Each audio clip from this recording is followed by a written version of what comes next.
Module 4.2, from anthropocentrism to ecocentrism, wilder eco-cities. Wilder eco-cities challenge industrial cities built around cars and commerce and help us move from anthropocentrism toward greater ecocentrism.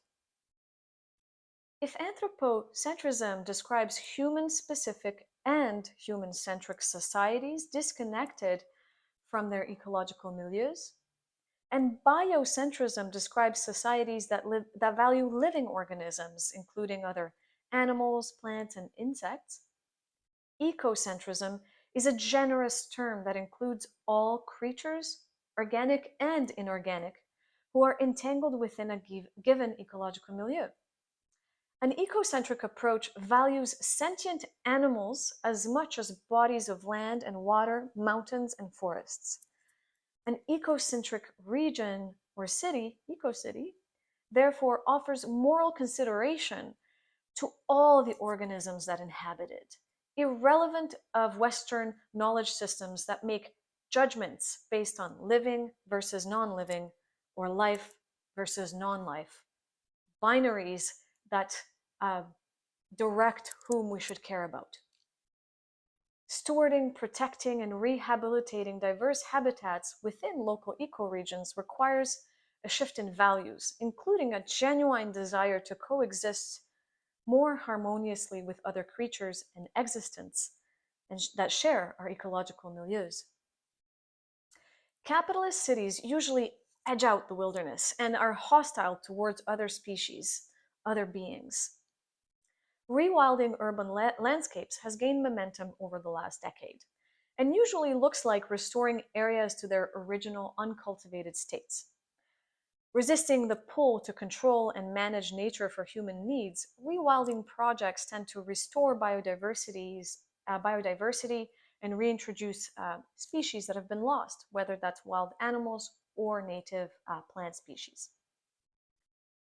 Urban forester Cecil Konjujic created what he calls the 3-30-300 rule, which states that you should use a minimum, you should see a minimum of 3 adult trees with green foliage out of your house window, create at least 30% of tree canopy coverage in every neighborhood of an eco-city, and have access to high-quality green spaces and parks within 300 meters or 340 yards from your house.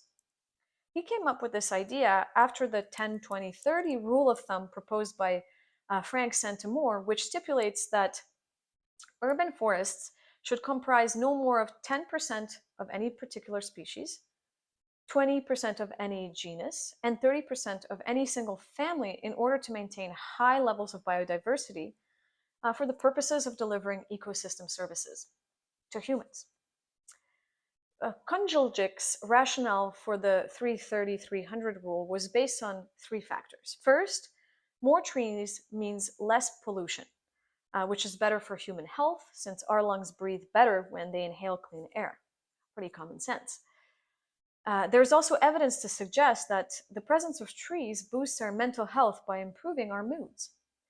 Second, the 3-30-300 rules promotes climate change adaptation by lowering temperatures during heat waves. And finally, trees are essential co-members of our terrestrial ecosystems. They provide food and habitat for birds, insects, mammals, and other plants. This, according to Konjujic, not only increases and supports biodiversity, but helps make cities more quote-unquote sustainable. In the discourse around the 3-30-300 rule, an economic cost-benefit analysis usually follows, arguing that trees are cheaper than human-made technologies or infrastructures, making them a cost-effective solution in our efforts to mitigate the ecological and climate crisis. Taking a cue from this, the government of Canada plans to implement hashtag 2 billion trees with its 2 billion trees campaign. Planting today for a better tomorrow. That's the slogan. I prefer the language of wilder eco-cities than rewilding cities because it acknowledges the fact that There can be no human communities without at least some form of wilderness, whether that's within our guts or within the habitat. The point is not to put nature to work to mitigate the deadly toxicity and pollution of our industrial modes of living, but to allow the wilderness that's already there to proliferate and flourish on its own terms. Imagine a wilder eco-city that emphasizes the fact that there can be no city without ecology. One of the major arguments for rewilding cities is the positive impacts it has on human physical and emotional health, as is demonstrated by the 33300 example. While we can measure the ecological services offered to us by wilder eco-cities, a truly ecocentric mindset would engage in a more mutualistic and respectful relationship with trees and other forms of wilderness by also asking, what can we as humans do for the wilderness we co-belong to? How do we change our relationship with the more than human world as we plant the seeds to wilder eco-cities? Can we create green corridors for creatures to travel safely around and across neighborhoods? Can we ban polluting cars and offer silent zones so other creatures can co-flourish besides us? Cynthia Willett, who's a philosopher, emphasizes mutualism between species in her articulation of what she calls communitarian cohabitation, a way of living with other species and co-members of our ecological milieu that respects and honors everybody's dignity.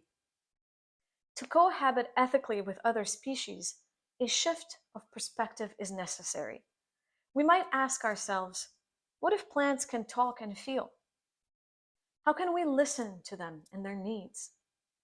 What do other species need and want from us? And how can we become more response able? What language does the river speak, and how can we learn its syntax to riff off Rita Wong's poetics? This ecocentric way of living extends beyond wilding eco-cities and considers how farm animals are treated in peasant and farmer food belts. Might we choose, for various reasons, not to eat farmed animals? Or, at the very minimum, drastically reduce the amount of meat in our diets?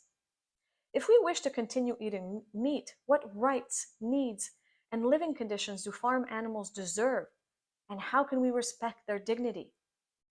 Wilder eco-cities, communitarian cohabitation, and ethical farming practices means that we are cultivating more livable futures for all, not just for us humans. For peasants whose true wealth is a measure of the fertility of the land and the health of one's herd, this is simply common sense.